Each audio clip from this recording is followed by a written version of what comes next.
Good morning, everyone, and welcome to Office Hours, where we've been answering your media and tech-related production questions every single day since March of 2020. Alexander Knight in Port Coquitlam, British Columbia, is our reader today. Alexander, what do we got? First question coming in this morning is from Andy Kokendorfer in Vieira, Florida.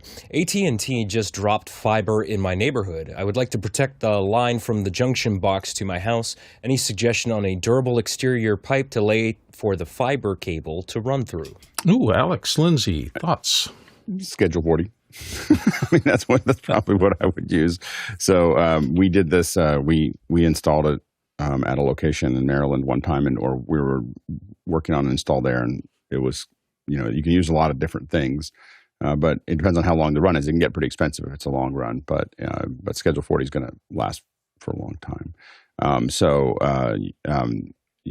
Obviously an inch would probably be the minimum, but I'd probably go for an inch and a half, so that you have a lot of room. Make sure that you've got some kind of pull tape or mule tape that you can run through it so that you can pull things down through the process. So, but that would be that'd be my suggestion. And just remember that nothing is backhoe proof, and ask me how I know. Oh, Courtney wanted to get But if you hit Schedule 40 or Schedule 80 with the backhoe, you're going to know it. Like, you're not going to go through it by accident. You will have an early warning system. Courtney Gooden, you wanted to get in on this? Yeah, trust me, jackhammers can go through anything. This is the size of the cable that they're running usually. Actually, they have a little armored, if they string it between the pole and your house, it's about twice this thick. But that's the jacket, and the actual fiber. Let me see if I can find it in here. Yeah, it's right there. So I don't think you need an inch and a half pipe to pull that through. I think that gives the small mice a little highway into your house. Yeah, we were doing our backyard, and so we were trenching for sprinkler lines, and I thought, okay, if we've got a trenching tool out there and there's so I know there's standards for how deep you should put electrical cable. I might suggest, if you're really concerned about that, ask them to dig a little deeper to trench down, unless you're on Caliche or something like that. It's going to cost you a ton more. And put your data cable lower than anyone would expect, because that way the homeowner deciding to put in their own sprinklers probably won't kill it. Jason, you had some thoughts? Yeah, last thought on fiber. It's so easy and inexpensive to run two if you're going to run one. And, when it comes to backhoes, a finely braided steel cable will definitely mess up their day, too. So we're going to do armored fiber cable. Anyway, Andy, hope that helps you. And congratulations. Hopefully that means higher speed internet for you, and we all like that. Next question. This one's from Mike Edwards in Brooklyn, New York. Morning, everyone. Does the panel know of a companion workflow that allows me to start a stream on the Magewell Ultra Encode AIO?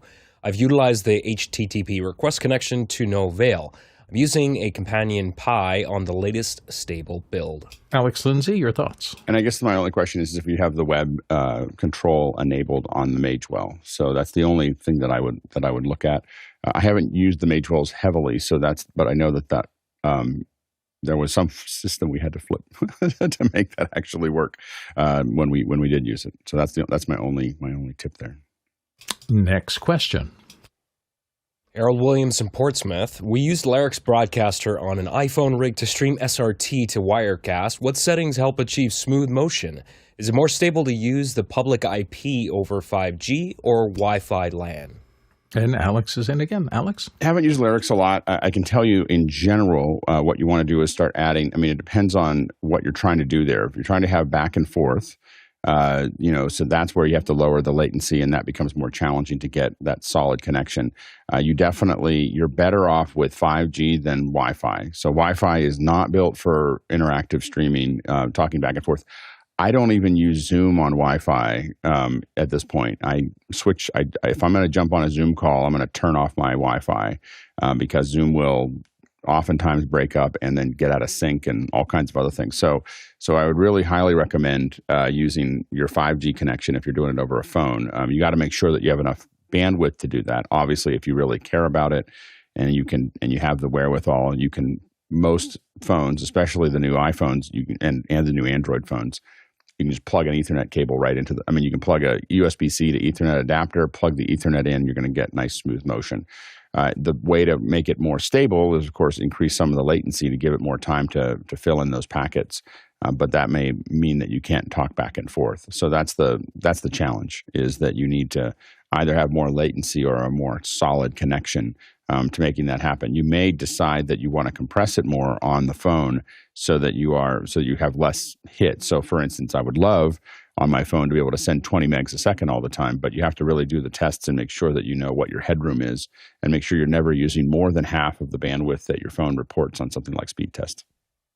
And Mickey in the chat, as is often his advice, says use a wired connection. I know sometimes you just can't do that. You need to go wireless. But I think all of us who've been doing this a while know that if you can get copper between you and whatever you have to get a signal to, it's a lot easier and a lot cheaper. But circumstances prevail.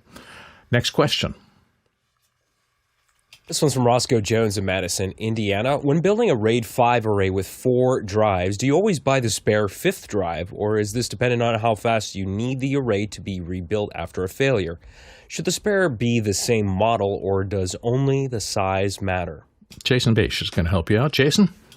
Although the hot spare, as it's known, is not a requirement, it as a rule is a good idea. These drives don't cost very much anymore. As a rule, I buy them from different places. So, if I've got a 5 array rig, I may source up to, 3 different places. I might buy the same drive, 2 at Amazon, 2 from B&H, and 1 from, wherever else, purely to make sure that I'm not getting the same batch. The other thing is for a spare matching, it's ideal to have the same model, but at least capacity, interface, and speed class are absolutely critical. Alex, you want to add? Yeah, I would absolutely buy the 5th drive. I don't think I've ever had a RAID 5 that I didn't have the 5th drive there in a box, ready to go, ready to slide in. As soon as one goes down, everything's at risk until you've replaced it. Jason, you want to get back in? Yeah, one last thought.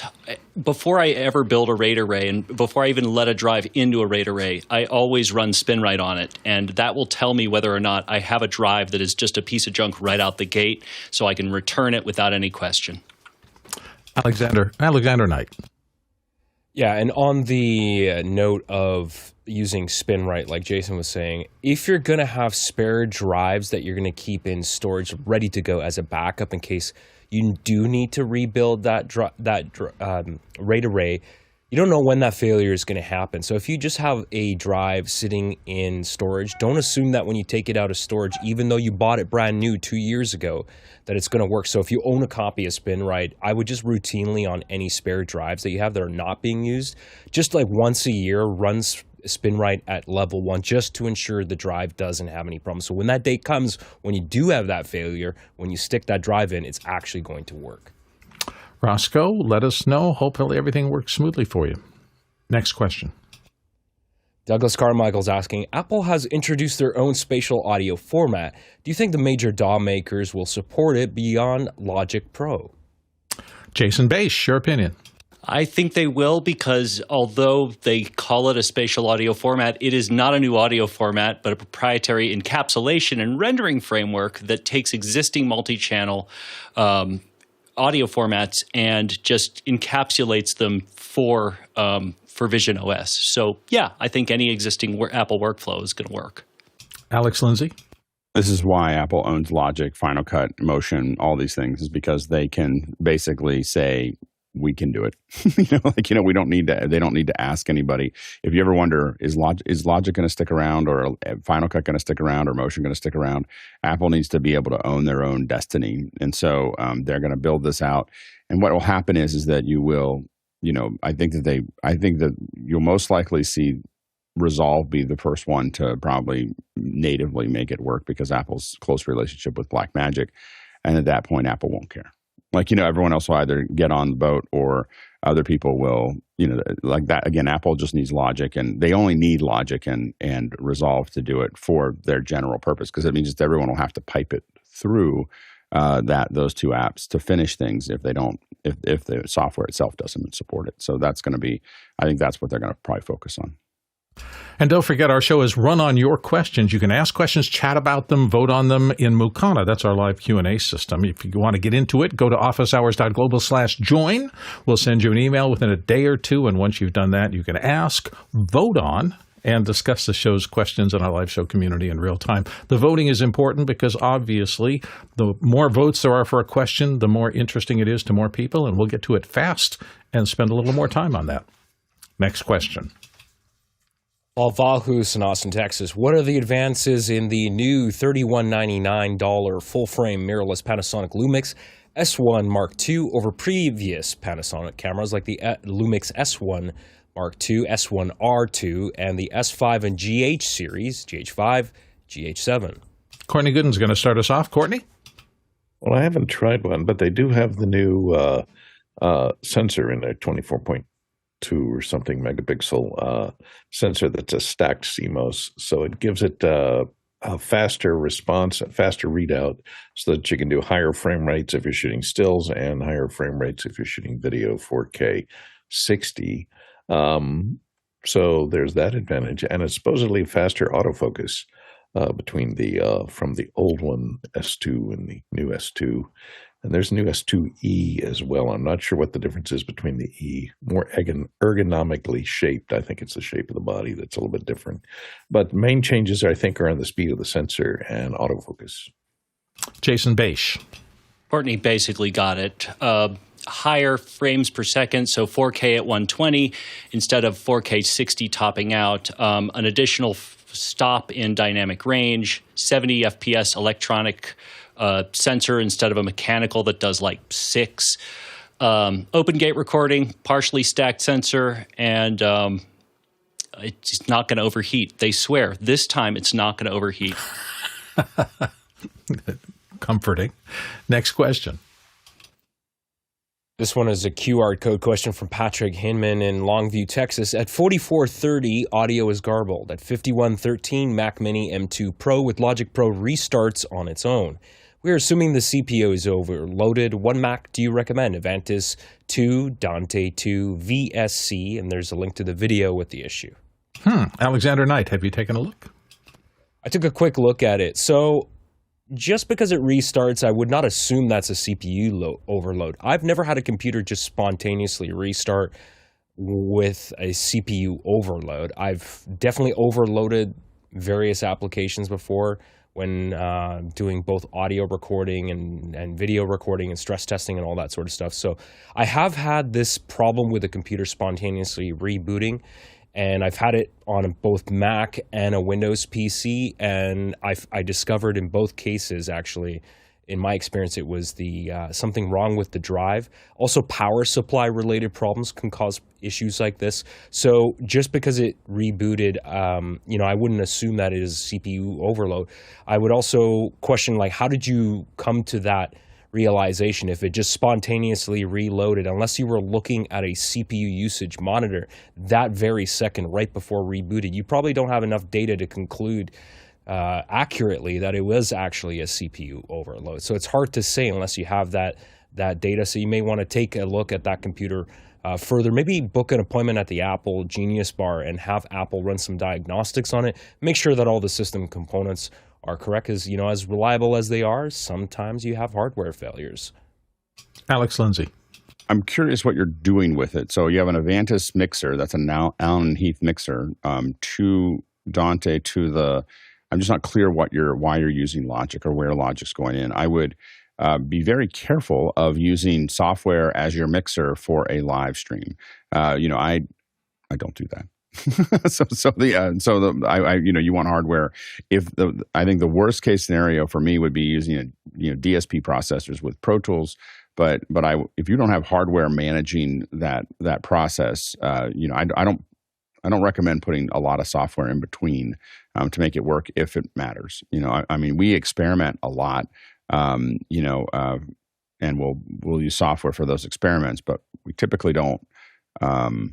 We typically don't do software for something that's going to be significantly watched. I think also I looked at your video, and I think you have two different problems. The first problem is, of course, Logic. I think there's something wrong with the computer. Logic is not going to. Number one is There's almost nothing you could throw at a Mac Mini M2 Pro audio-wise that's going to cause it to, thump unless you're doing an incredible amount of processing on that logic. I don't know what you would be doing with that, and I definitely wouldn't try to do that live if that's what you're doing. I agree with Alex that you should look at your CPU usage. I have no idea what would cause that to happen. But I also think that there's two different problems. I think the first problem that you had at 4430 was that garbling that you saw. I think that's actually your encoder.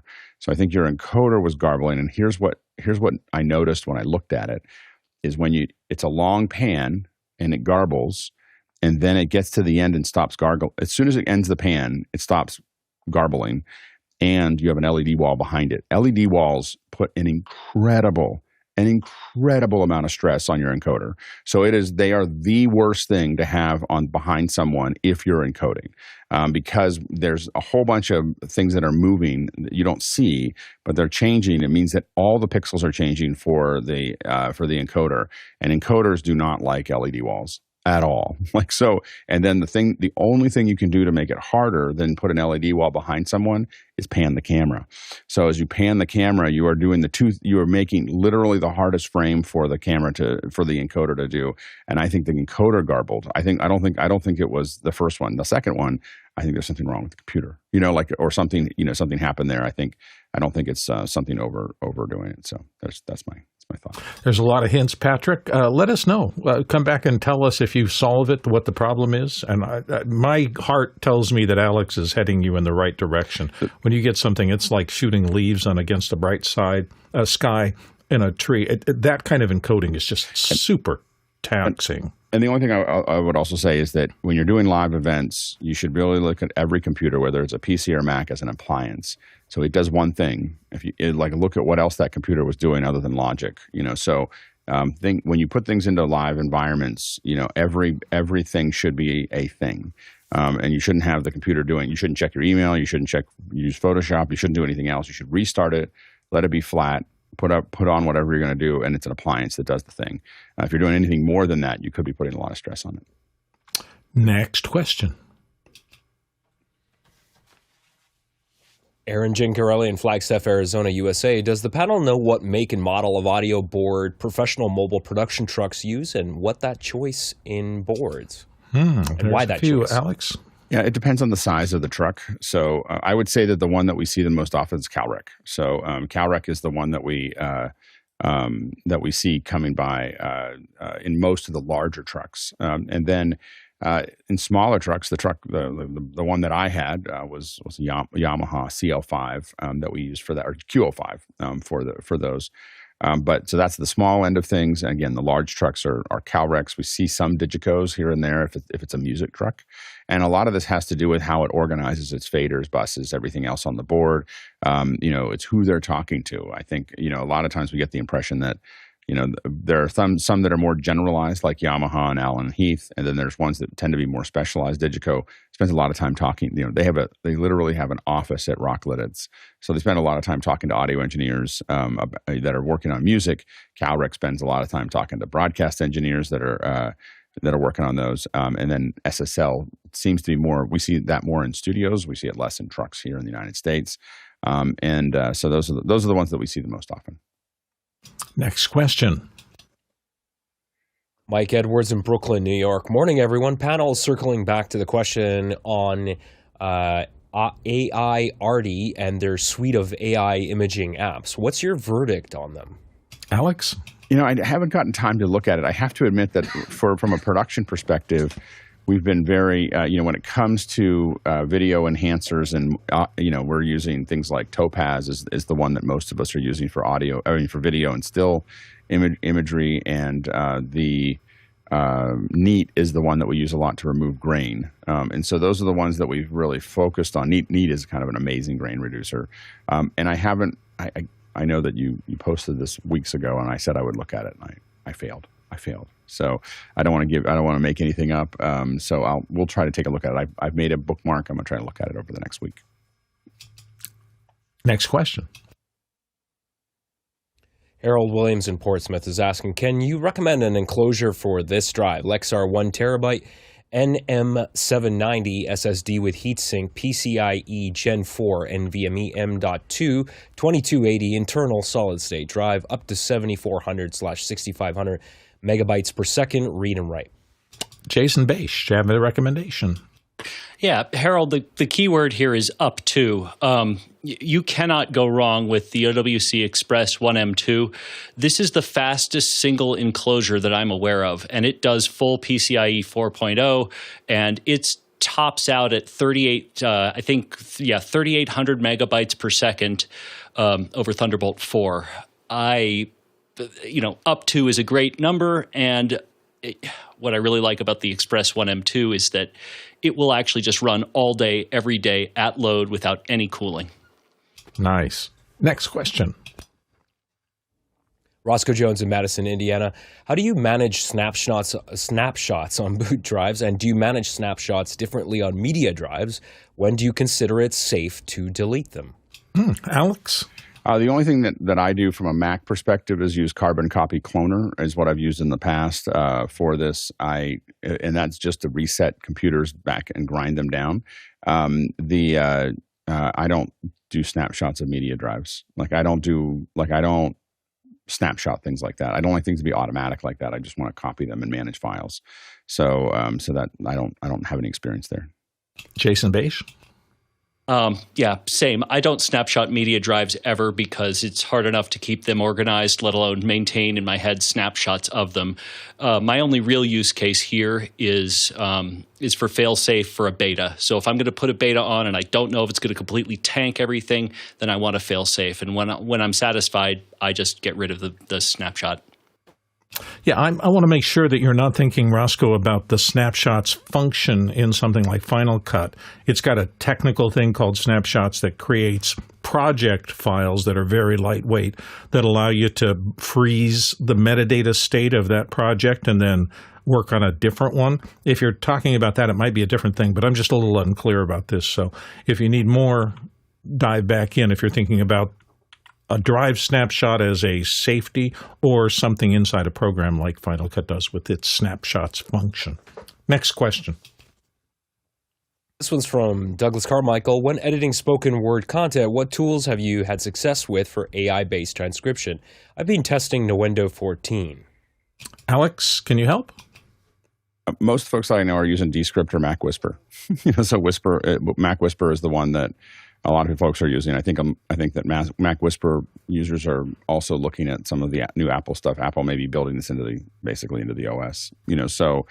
Based on the last announcements. But Mac Whisper has been and Whisper in general. There's other versions that are not Mac based that are available, but the Whisper library seems to be one of the more popular ones. And then again, what I see most people doing is using something like Descript for that. Alexander? Yeah, that's a good suggestion. And also, I just thought I'd point out in case, Douglas, I don't know if you're a Pro Tools user, but Avid just added their own version of AI transcription as well. So in the latest version of Pro Tools, that is there as well. I guess everybody's got to add this now. Once the algorithm was figured out, everybody's gotten into the game, and they're all trying to work very hard to add AI inside. Next question. This one's from Paul Vahus in Austin, Texas. Comment on the new features and use cases for the new Insta360 X5. Example, interchangeable lenses, over 1-inch sensor, 5.7K, 60 FPS, active HDR, and more stunning specs. Creator bundle is $694. Alex? Yeah, a lot of creators are using these where they can just kind of walk around, and then I know that a variety of folks that are using them for YouTube, and they basically put them on a selfie stick, and then they kind of walk around and everything else. And what they can do is stabilize that and bring it back in. So when they're doing kind of walk and talks, it can be panned over to them. It can be showing what they were looking at. So a lot of these kind of 360, I don't see any interchangeable lenses on this one, but maybe I missed something but I went to your link and I just see the 360. So I see some covers, but I don't see the ability to change the lenses. I guess they're replaceable if you damage them. So that I don't think it's that they're. I think it's not that you can change the focal length, but one of the big problems you worry about with these types of cameras, whether it's a Theta or a GoPro or anything else, is that you can't. That your constantly afraid you're going to scratch the lenses because you want to put them in places that aren't safe. And so the replaceable lens just means that you take that fear away, that you're not going to, you can actually be a little rougher with it, knowing that you could replace the lens, because otherwise you have to buy a whole new camera. Ask me how I know. So anyway, so I think that's a pretty good feature there. They've gotten, Insta360 has gotten very serious about these types of lenses and processes, and I think that they're getting really close to being the leader in this area. That larger sensor and the 5.7K means that they can shoot 60 frames a second and really have the opportunity to for you to pan and scan. They're not really designed as a 360, but it's really designed as a pan and scan, which they have software to do for you. Jason Bache. Yeah, just for a visual explanation of why anytime you have an extremely wide lens, this is just perilous.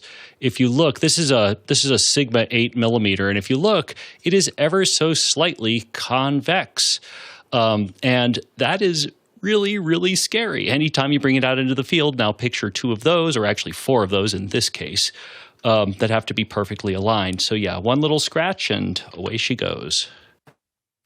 Don't forget, we have additional shows in the evening on some of the days, so if you want a little more dose of office hours, you can get them on Monday. Yesterday, we had extra hours. That's always fun. Grant Whitehead and the team come to us on a different time zone, 6 p.m. Pacific time.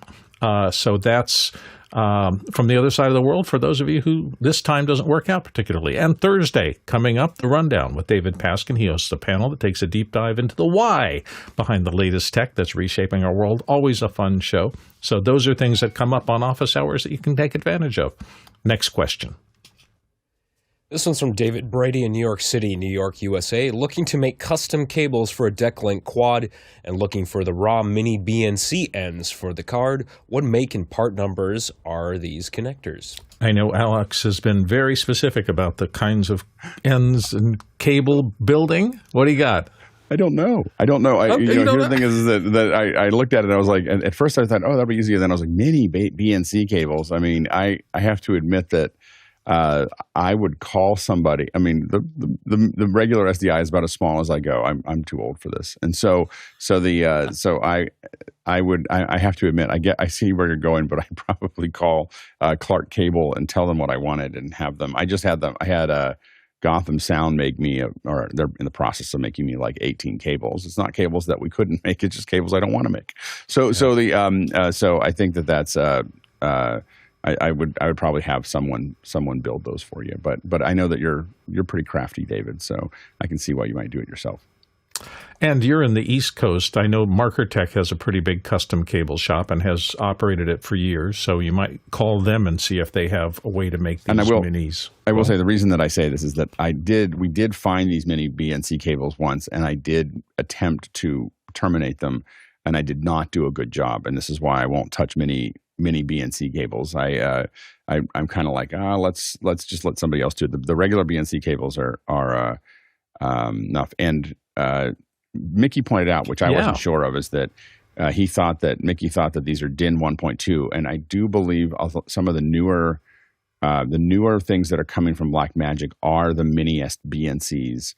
I know that the 12G5, the little monitor, which I have right behind me, is a BNC. It's really confusing because I have an incredible number of DINs and these little DIN 1.2s, and I don't have as many of the BNC ones.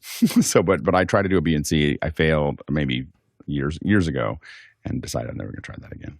Oh, don't tell me that DIN is going the way of quarter inch, where you don't know what the wiring diagram, how many contacts. I couldn't figure out when I first got the monitor. I couldn't figure out why my little mini connectors, the mini DINs, wouldn't go on. I was like, what is wrong with this thing? And then I looked at it, and then I looked at the thing, and I was like, oh, come on. Yeah, I will say that the mini BNCs are way better than the DINs. The DINs are always this weird, like pinchy kind of like, is it actually going to go in or pull out or whatever? So that I'm glad that they're moving to the mini BNCs, but it's $1,000 of connectors that I have. Courtney, you want to get in on this? Yeah, I have the older ones that have the mini DINs on them. They're the ones that have the spring-loaded collar that you put them on, and then you just pull back the collar and it comes straight out. The newer ones, he says just. He says there's with many of those DINs. Well, there's a couple swear words that are required.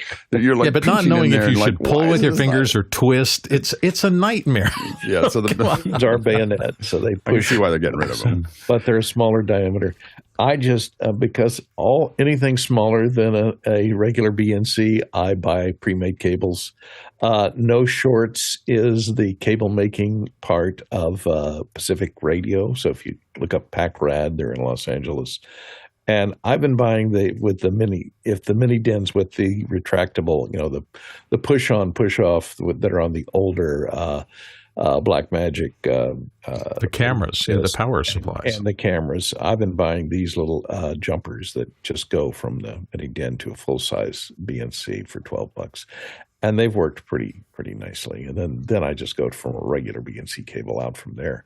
You don't want to get involved. It requires, I say, custom crimping tools for those tiny little BNCs. And my fingers are too big and fat to try and, fit those cables in there and crimp them.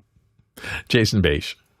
I will add, my fingers are extremely skinny, and I have 10/20 vision, and I've actually I got reduced at one point.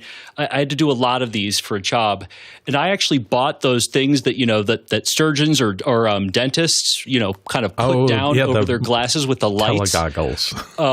Because it got so annoying, and I was worried that I was going to ruin one of them with hemostats or just trying to get the collars back. Because again, it's easy for the first one. Try replacing in a row of like a few of them. Try replacing. It's not easy. Oh, yeah. Oh, my gosh. All right. Well, hopefully, David, that gives you some areas to explore. Hey, don't forget, if you have questions you want to put into the show queue, you can also type in simply askofficehours.global, askofficehours.global. Do I have the QR code up? No, I have the wrong bus there. Let me just quickly switch to this so I can put the QR code up, because this means that you can snapshot it, and that'll get you into the quick question queue. You can also get there, as I said, by just typing in askofficehours.global. That's askofficehours.global into any web browser, and that gets you to a portal that'll let you put your questions in quickly and simply. Somebody in the back end will read them really quickly, make sure they're formed correctly, and try to be clear about what you're asking. And one question per submission. But askofficehours.global gets you into the FAST system. Next question.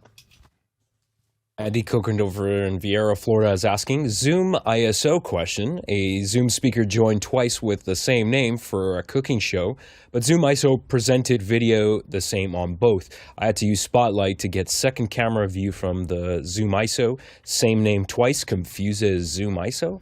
Alex Lindsay? Do you know? It's a little confusing in the output menu if you have two of the same name. And so number one is I would have them join as a different name, but also you can go into the if you do this through the participant, you can get the unique IDs if you go into the participant management tab, and then what you're going to see is you'll have all the individual IDs, and then you can select it from there, and that's going to be clearer for getting that out. Zoom ISO is not confused; it's just that it's confusing to have the same name in there in that drop down in the outputs. So that'd be our recommendation is to do that. So again, it's the participant management tab is what you want to make that selection from, and it should work. If it doesn't, let us know.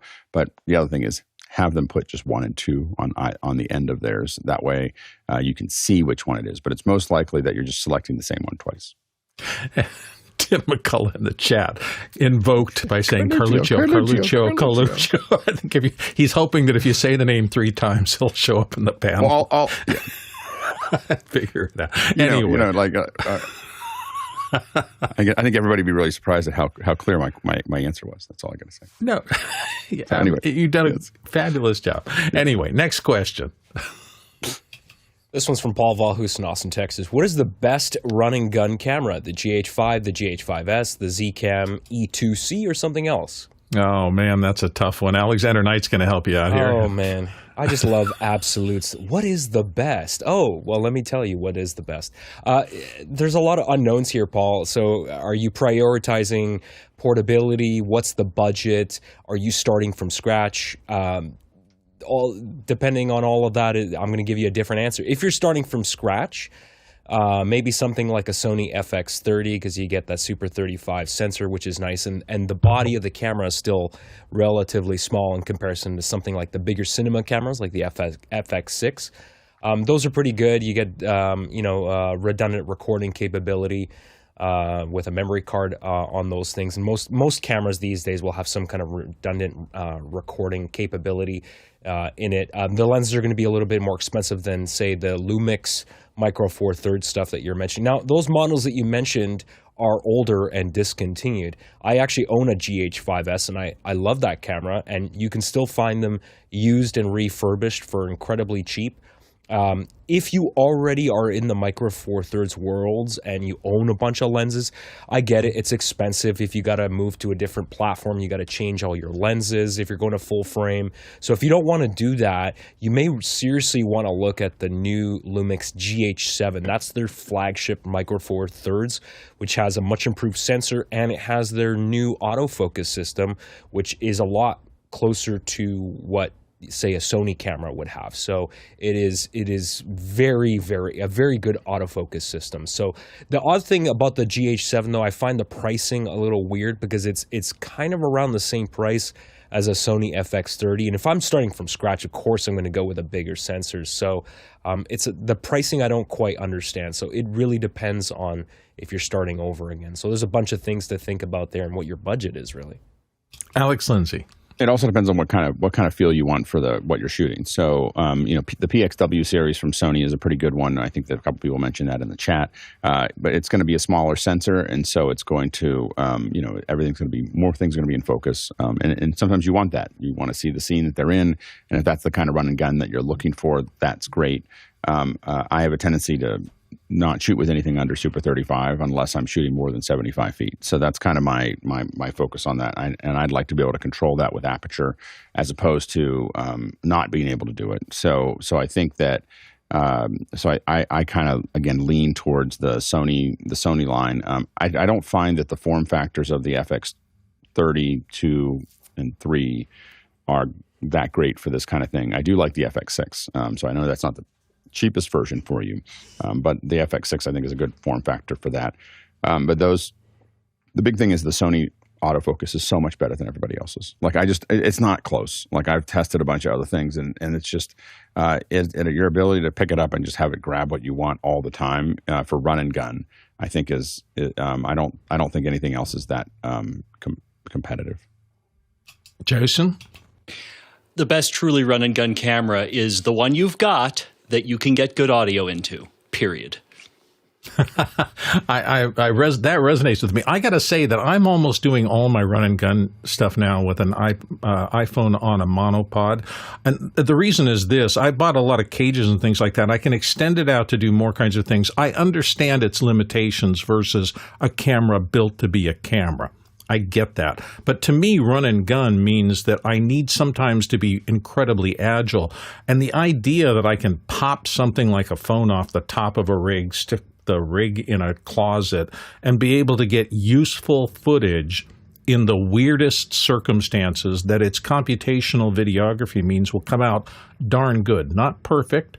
And I understand, again, without having the ability to easily zoom and switch lenses and change apertures and things like that, although there are tools now that let you do a little bit more of that than before. It is not in the same cinematographer class as a dedicated camera, but I just find it's the one thing that I'm really comfortable with and I keep getting really good results out of. And I don't have to think about it because now I had 5 years or 7 years of shooting with iPhones and I understand them pretty well. Alex, your thoughts beyond that? Yeah, and I will say that to just touch on what Bill said, my run and gun most of the time is my iPhone. And I've got a bunch of good, I got a power cable stuck over that, but a bunch of good ways to get audio in as well, with a mix pre on the bottom of it. And so that is what I'm going to use. And I feel like if I'm going to use a small sensor, I might as well just use the iPhone. The other thing to know is that even when my kids were 10 and 12 years old, you got to decide where you're shooting from and who your audience is. If your audience is a YouTube audience, know that it heavily leans into Super 35 or above, if not full frame sensor. And my kids, when they were 10 and 12 years old, would identify old media very fast and just go past it because they're like, oh, that's not YouTube. Like, that's not you. They would just call it not YouTube. Because it was and I noticed it was all the 2/3 and 1/2 inch and all the smaller stuff. They just blow right past it. The only time they'd watch it is when it was vertical because it's done by a phone. But when it was horizontal and things in the background are in focus, they immediately just move past it. And so you just have to, and that was, I don't know, 5 or 6 years ago. So you just have to know that, like, the vast majority of the YouTube stuff that's being done is being done with larger sensors, and old media looks old really fast with a 2/3 inch sensor. Like, it's not really part of the new. So if you're building it for broadcast, you should use a 2/3 inch sensor. But if you're building it for YouTube, you may want to think about larger sensors because because people are identifying it either subconsciously or consciously. Yeah, and there's a lot of chatter about this. Mickey noted that shoulder ENG cameras have wireless receiver slots. So things like if you really do prioritize audio-style ENG gathering where you really want like a wireless stick mic out in the field for an interview and you want to be able to plug things into it, then phones are not as convenient for that kind of shooting. So you really have to decide what's your practice going to look like? What are you trying to get accomplished, and equip yourself for that. Courtney, you had an additional thought? I was just curious. I was looking at the Sony Zcam E2C, and it's a box camera, so you're going to have to start with this little box and then build it out to a shoulder-mounted rig if you're going to try and run and gun with it. So that you're going to have to accessorize the heck out of it to get it the way you want it. It might be good if you're going to put it in a gimbal or, mount it under a drone or something, but there's going to be a whole lot of customization that's going to have to go on to yeah, that's run and gun like a Red is. Sorry. Yeah, right. You're going to have to buy, $3,000 worth of, recorders, monitors, shoulder mounts, lens support rigs, mat boxes, et cetera, to make that work. So I wouldn't consider that a run and gun camera. Yeah, I think you're hearing from a lot of people. This is the perfect place for our standard answer. It depends. Next question. Jason Bache in Albuquerque, New Mexico. For those of us who buy too many cables, might I suggest an opportunity to spend some money? Jason Bache, what are you talking about? I, of course, Bill, am talking about Monoprice's 55% off clearance sale that is beginning right now. And I don't know what the occasion is. I think it's just, the end of the quarter and, time to liquidate stuff before new stuff comes in.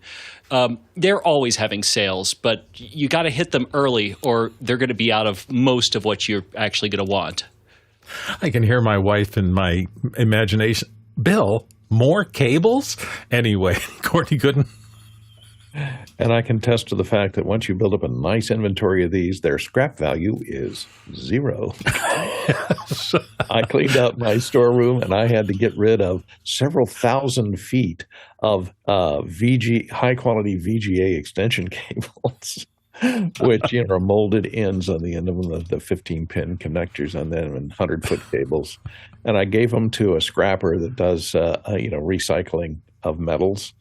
And they took them, but I almost had to pay them to take them because they said, yeah, we can't get hardly any money for these because the copper in them is so buried deep in all the layers of plastic that it's awful impossible to extract the copper to use them for scrap. And nobody uses 100-foot VGA cables anymore.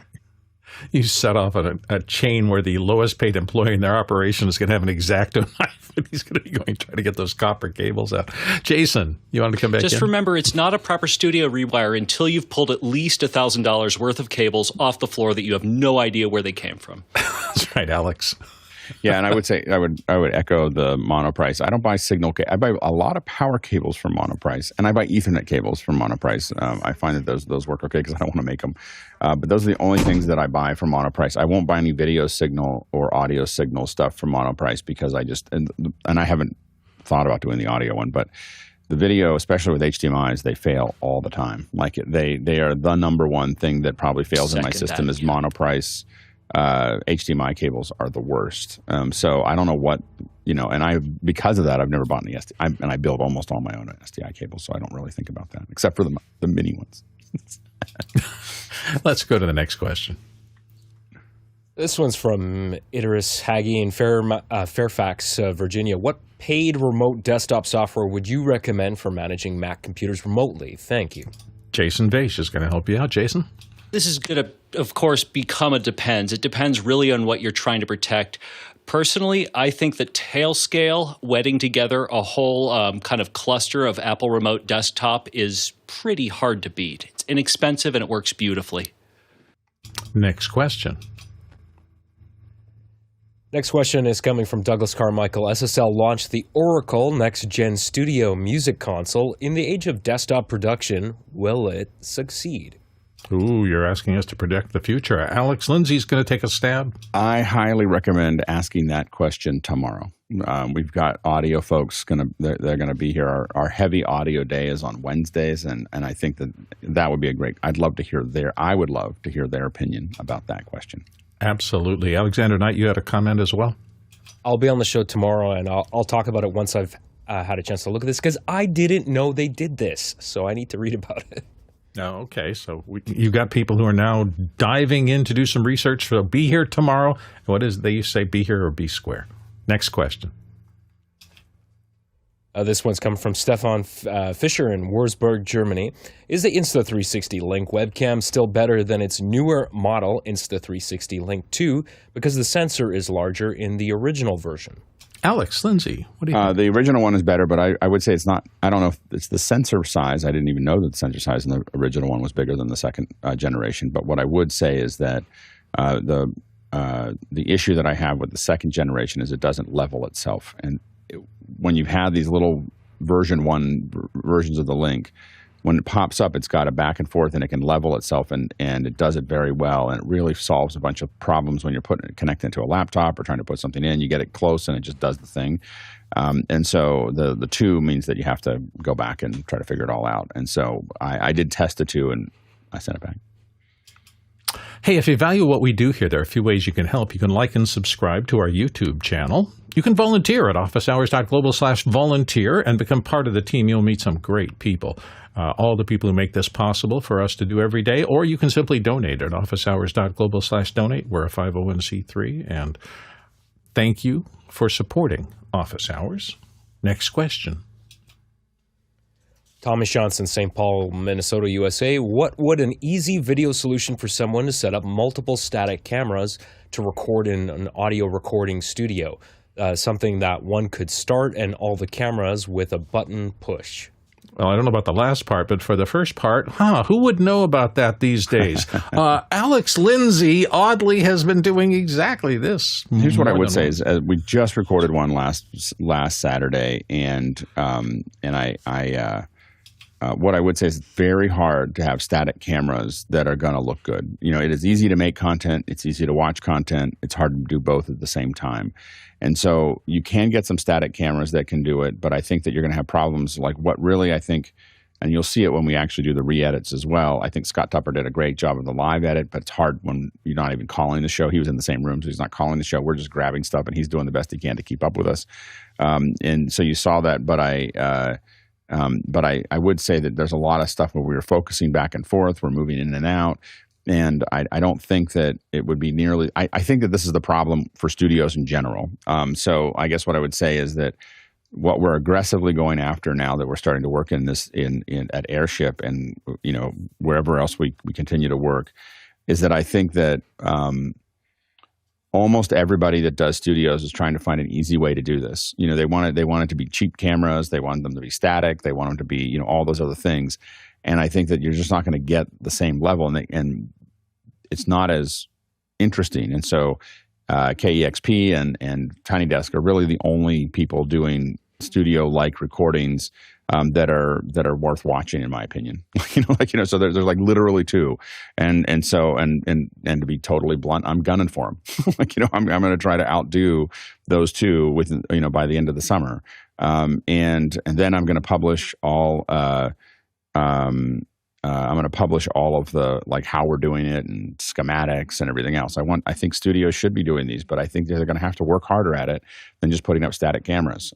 If you're going to do static cameras, I think the only thing I would use would be FR7s. So FR7s are built for recording studios. They're little, They won't be a thing. It's not going to be cheap, but you're going to be able to now pre-program a bunch of stuff. I don't think it's going to be as good as,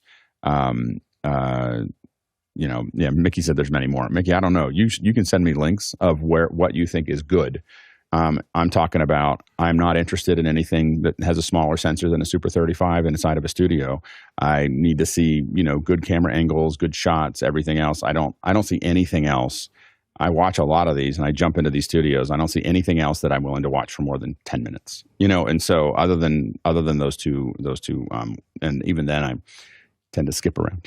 So I think that, I think there's a lot of studios that are doing it. I think that most of it is trash, so that's the problem. And so I think that if studios wanted to, for the amount of money that they spend on all the other hardware that's in the studio, if they put the same kind of effort into the cameras and camera operation, they'd end up with a business model, and I think that, so we'll see. So I feel very strongly about this. I've been doing these for, I've done this kind of thing for 10 years, for other people. So we've done ones with, Alicia Keys and John Mayer and Lincoln Park. And we had some ideas of how to kind of figure this out, with budget. Now we're trying to figure out how to do it at a lower budget. But, as far as push button, the easiest way to do this would be with Blackmagic cameras with that are being controlled by one of the little switchers, and they'll all record. You'll record H.264, which you won't use, but they'll all record in the camera. So that might be one way that you could do that. But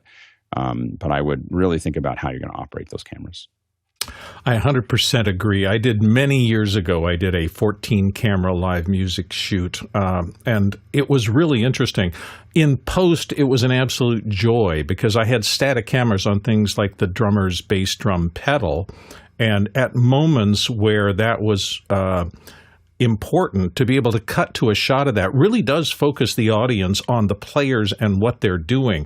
We also did a GoPro on the neck of the guitar player's guitar, so you could really see the fingering. And it's really interesting to me how when you see someone playing, you pick him out of the mix or her out of the mix more than you would if you were just listening to the song. So I believe that if you can get multiple cameras to a bunch of people playing music, it is a great thing. But that idea, we had to run around and start probably, I think, 9 GoPros, and then we had fixed cameras. We had 4 shots of the band of manned cameras, and those were being called as the show went on. And so it's really how much time and effort you put in. We had a crew of, I think, 7, and the 5 jazz musicians and 2 or 3 other people just taking care of helping us with stuff. We also had a recordist there covering the music side of things, and it was a complex, difficult operation to pull off. I'm really glad that I did it because I learned a ton on it, and it was hugely satisfying. But doing a great job of covering something as complex as a lot of musicians playing music is not an easy lift. So have fun, try to get some joy out of it, and good luck, and let us know. Oh, Courtney wanted to get on this. Courtney? Yeah, I was just going to say, if you're going to go the GoPro route, and the GoPro route might be a way to go. You're talking about easy video solution. Alex's solutions were really heavy lifting for a concert, let's say, or a live streaming concert. But if you just want to gather, document a recording session, which is going to have lots of starts and stops, and, it's not going to be very slick. People are composing in the room. You can stick a bunch of GoPros around with the big media cards on them and record hours without having to reach in to service them. And they do make a thing called the remote that can control up to 5 cameras at a time. So it's waterproof. So you can use it underwater too. If you drop it into your coffee on the recording console, it will still work. But that's for starting and stopping the GoPros all at the same time. And that'll help you a lot since they're going to start those files all at the same time to resynchronize everything in post. You won't be searching for common sync points or timecode sync points. So if you're going to go the GoPro route, and the GoPros, they can be clipped to stands. You can put them on a little gorilla arm on a mic stand somewhere and get you a nice, good close-up. They don't have a lot of variety in lenses, and you don't have to worry about focus that much because, hey, it's pretty much a wide-angle lens and everything's in focus. Yeah, that my experience too. Alex, you want to get back in? Yeah, nothing's going to move the needle on this kind of content until you use real cameras. Like, I'm just letting you know, like, everyone keeps on doing this, and it's been trash for the last 20 years, and no one can figure it. Like, all these studios are suffocating, and they keep on trying to find easy, cheap ways to add a little bit of video to what they're doing. It's not going to work. You're not going to get any movement until you have real cameras, and we're hoping to start proving that over the next little bit of time. But I think that there's a lot of people that would watch, and the studios are the perfect place to live stream and the perfect place to record because you don't have all those people in the way, and it's a great audio experience, and there's lots of things that you can do to isolate things. So you've got all these tools to make an incredible live stream, and they keep ruining it with bad cameras and bad video production. Next question. Roscoe Jones in Madison, Indiana is asking, how do you fix a loose Edison plug, the common wall plug socket in the U.S.? Do you squeeze or widen the blades? What are the caveats other than never break off the ground? Jason Bache, what do you think? Okay, let me see here. Very carefully. Steps 1 through 15 are unplug it first. Get some needle nose pliers, grip it slightly, like a few millimeters from the base, and then slightly widen one prong at a time. This is always best to do very carefully. Don't mess with the blades of don't grind them down. Don't play around with them at all. And then use a plug tester to make sure that you actually have hot and neutral ground before you try to plug it back in to make sure you don't have some underlying worse electrical problem. Alexander Knight.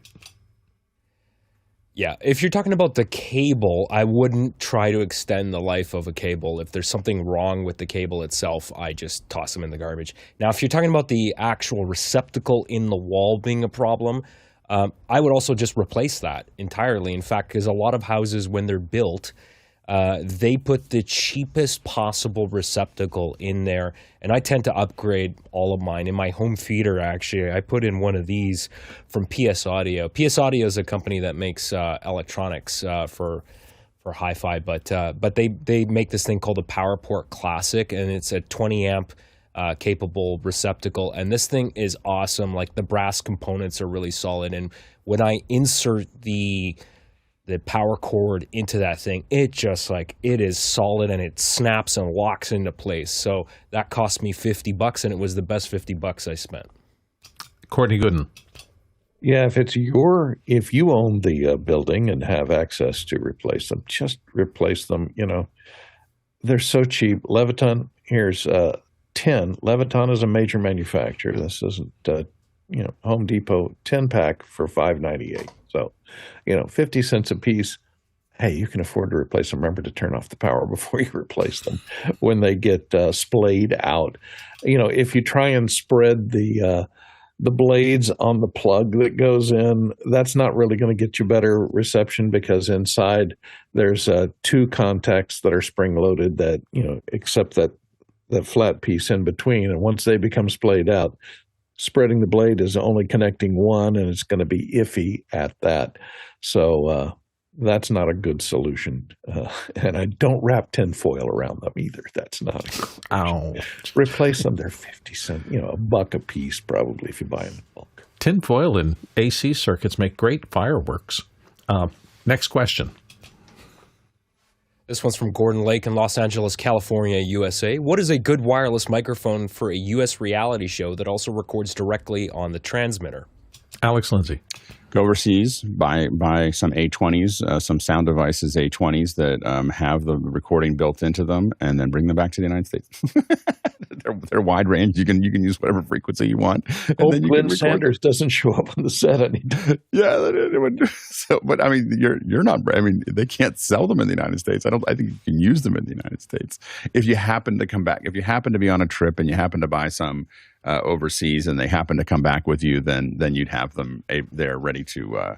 But if you're looking for professional ones, because of the Zaxcom, I don't understand how that patent has been able to stay active for so long. But I think he's doing something to update it or change it slightly or do something that keeps it going. But so anyway, but I think that I guess I would say I'm not going to but the path that I have just outlined may have been used by a couple people that I know. To get what they needed.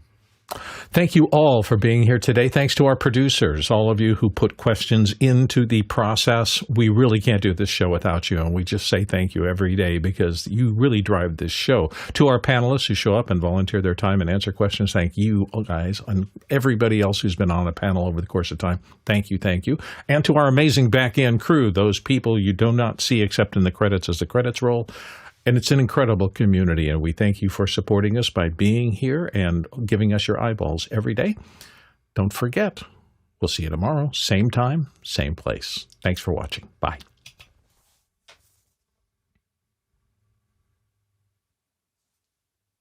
Yeah, if it can electrocute you and can be replaced for $1, don't try to fix it. That's wiring 101. As long as you don't forget the first step, which is not only unplug or take off the thing you're working on, but kill the breaker. Bananas for scale. Did I miss? I did miss. I missed. Oh gosh, the electroversal. Oh well. That's my apologies. Cutting your pay in half just for this, but just for this one. Oh darn! Can I have that half of his pay? Bananas. Yeah, you got it. You got it. All right, we'll send it to you. Yeah, we'll Venmo it to you. Hate paying those fees. I looked at it and said, oh, this is going to be a perfect 1 hour show if I just hit it quick enough, but I got distracted and didn't